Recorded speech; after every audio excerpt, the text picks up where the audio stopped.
What's up, everybody? Derek Anderson, the DA. All right, everybody, let's talk about Andor real quick. Look, I know Andor can be a sore subject for a lot of people because they're hearing Disney Star Wars getting praised. All right, and I understand why you could be upset about that because, listen, I don't want to praise Disney Star Wars either, but you got to call balls and strikes. You got to call them like you see them. Andor is continuing to climb the charts, all right? Says here on Cosmic Book News, Andor climbs as The Last of Us stumbles in the latest Nielsen ratings. Real quick on The Last of Us, a lot of folks was like, hey, DA, how come you didn't cover The Last of Us? There was no need. All right, there was no need to cover this. Everybody else was covering it plenty. All right, as for me, I'm like, I have zero interest in this series at all. All right, nobody probably cared less about The Last of Us than me. You know, when I watched the first season, I watched the entire first season of The Last of Us. It felt like another typical, like, you know, zombie show. And it's like, look, if I really want to watch that, there's The Walking Dead. I can go back and rewatch that. The Last of Us just didn't really hit me. And then I knew all of the rumors about what happened in season 2. So I watched the entirety of the first season, and then I watched like the first episode of season 2. And I was like, yeah, I think I'm good. I don't need to watch this. All right. Meanwhile, Andor, yeah, Andor's quality. All right. A lot of people don't want to, again, praise Disney Star Wars. But again, you got to call them like you see them. Andor is well written. All right. From season 1 all the way to the end of season 2. I didn't get to it while it was out because I was in Japan for 3 of the weeks and my Disney Plus plug didn't work over in Japan. So I couldn't watch Andor like I wanted to, but I did binge watch it. You know, so what happened is once I got back from Japan, I said, all right, I'm just going to sit down and binge watch it once the final 4 or 3 episode arc drops. I watched that joint in like 12 hours. Couldn't put it down. Andor is phenomenal. But now the question is Star Wars going to learn any lessons from Andor? You know, we talked about that a little bit on one of the nightcaps on the DA's office. Are they going to learn a lesson from this? Or are they going to just continue to double and triple down on the nonsense that Dave Filoni wants to push out? That's the question. Because right now, look, it's doing great. It's climbing in the ratings. One of the few things that Disney Star Wars has done that is actually doing the job. It's actually bringing people back to the platform to watch this series again and again and again. Are they going to learn their lesson?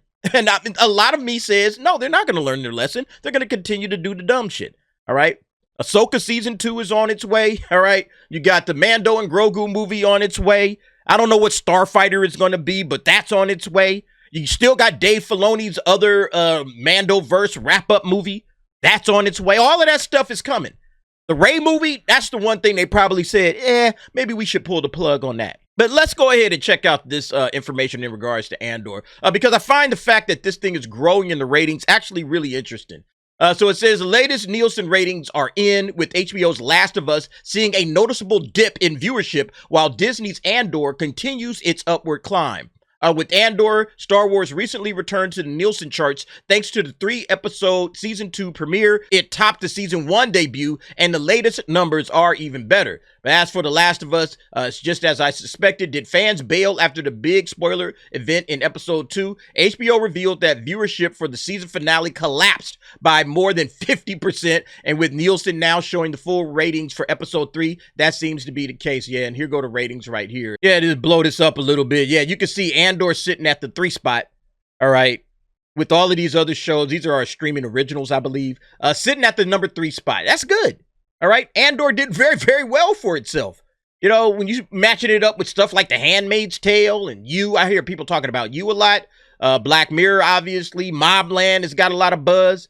But here's Andor right there at number 3. That's good. What this tells me is that regular people are checking for this show. People outside of the normal hardcore niche Star Wars fan base. You know, like the fans, Star Wars, Disney Star Wars fans, they are the only ones that watched like the Acolyte, all right, and Skeleton Crew. They're the only ones that watched it. Everybody else was like, nah, I'm good. I'm checked out. I'm not watching this trash. That's why it never charted. But when it's charting, that means regular people are coming for this because Andor season 1 was good. A lot of folks like, I remember Andor season 1. I thought that was pretty good. I wonder how season 2 is going to unfold. Let me go ahead and watch that. And it's been rising ever since. Again, it's one of the few things that Disney Star Wars can say that has actually risen in the rankings and done its job. All right. So again, that's the question. Are they going to listen? All right. Are they going to pay attention? What are the Andor ratings? Nielsen released the ratings for the week of April 28 to May 4, where episodes 4, 5, and 6 were released. The show pulled in 821 million viewing minutes, landing at number 3 on the charts, breaking into the overall top 10 at number 6. That's up from the 721 million minutes from the previous week's 3-episode premiere. So think about this, man. This thing rose 100 million minutes, all right? It went up, not down, up. Normally, that's what we see with Star Wars, right? Disney Star Wars, they start from here and then they drop down. Meanwhile, Andor started from the bottom. Now we're here. And it continues to rise. Remember, that first season, it had very bad viewership, but over time, it grew and grew and grew, and it's continuing that same trend. That's what you want to see, Disney. Again, the fans are talking, all right? The fans are talking. Is Disney listening? All right, look, this guy says it too.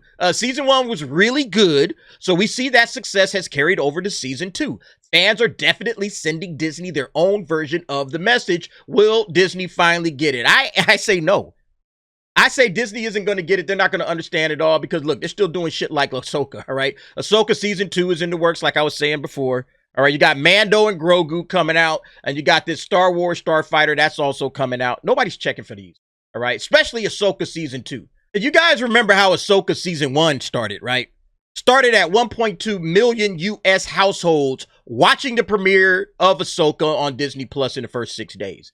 All right, that's what we saw from Ahsoka. You know, back when Samba TV used to report numbers before they got compromised and co-opted and bought off by Disney. So now they don't give us these numbers no more. But yeah, that's where Samba's TV had started reporting. And, you know, Ahsoka started out solidly. Where did Ahsoka finish up? Oh yeah. 863,000. All right. In the first 6 days on Disney Plus. Watch the finale. All right. So we went from 1.2 million down to 863,000.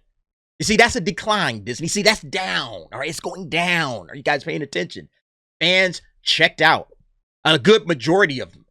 You know, if Ahsoka was any good, this 1.2 probably should have ended up at 1.5, 1.6, 1.7 million U.S. households watching the finale. That's what this number should have been. But instead, it went the other direction. Or at the very worst, it should have at least maintained the same 1.2 million viewers or U.S. households. It should have still maintained this number. So again, that tells me people checked out. People's like, nah, I'm good. I'm not liking what I'm watching. I got other shit to do. I can watch some paint dry. All right. I can watch some grass grow. I ain't got to sit up here and watch this. And so, yeah, that's the problem when it comes to Disney Star Wars. We've seen it from the very beginning. Yeah, and I thought this was an interesting take that Eric Kane on Forbes had. Andor quietly reaches the number 2 spot on streaming. All right. So it hit the number 2 spot. I think this is the Luminate charts. So it's a little bit different than the Nielsen charts. But he had said Disney has been bafflingly quiet about the success of its latest Star Wars series. Second season of Andor is performing quite well with the viewers, at least according to the streaming data presented by Illuminate. Yeah, he's like, hey, why are they so quiet about this? Why is Disney not crowing about this, talking about this, pumping this up? You hear all of this noise every single time some other show comes out. They want to tell you what it did in the first 5 days, first 10 days. We really haven't heard that much about Andor, all right? They haven't been crowing about it, even though it's rising up the charts. Kind of reminded me of this situation we had talked about before with Dave Filoni and Tony Gilroy having some sort of an internal battle, all right?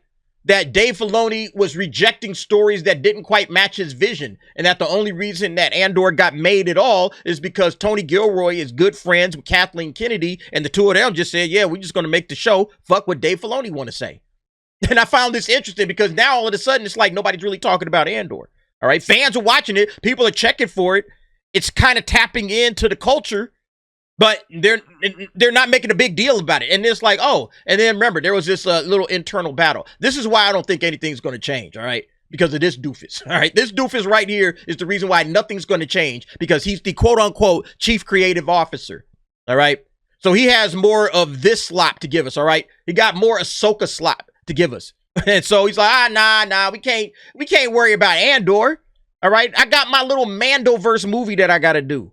I got to fuck Thrawn up some more. That's what I got to do. So, yeah, again, this is why we can't have nice things, ladies and gentlemen, because of guys like Filoni. Anyway, what do y'all think about this situation? Look, I think they should double and triple and quadruple down. If I was them, I would be like, all right, Tony Gilroy, what do you want? All right. You're putting up numbers like this. If you're helping us out with Andor, what do you want? Put together a crew. Hey, what writers do you want? Because look, I don't think Tony Gilroy wants to lock himself with Lucasfilm for the rest of his career, but he can maybe set something up, put things in motion. All right. Fire Kathleen, fire Dave Filoni, fire all of his little acolytes, all right, so to speak, in the story group, and let Tony Gilroy say, hey, we got quality storytellers, and we're going to move Star Wars in a different direction than what Dave Filoni is doing with the franchise right now. Don't forget, you can also shit can the sequel trilogy, Tony Gilroy, just saying. You can always shit can that, all right? Say, that's not canon no more, all right? Just like they did with the EU. All right, then rebring the EU back in and put, the sequel trilogy up on the shelf. That's Legends now, okay? Yeah, make that Legends. That trash. Anyway, y'all let me know what y'all think about it, man. Again, I think the writing is on the wall. The fans have sent the message. Will Disney listen? That's the question, all right? Will they do what?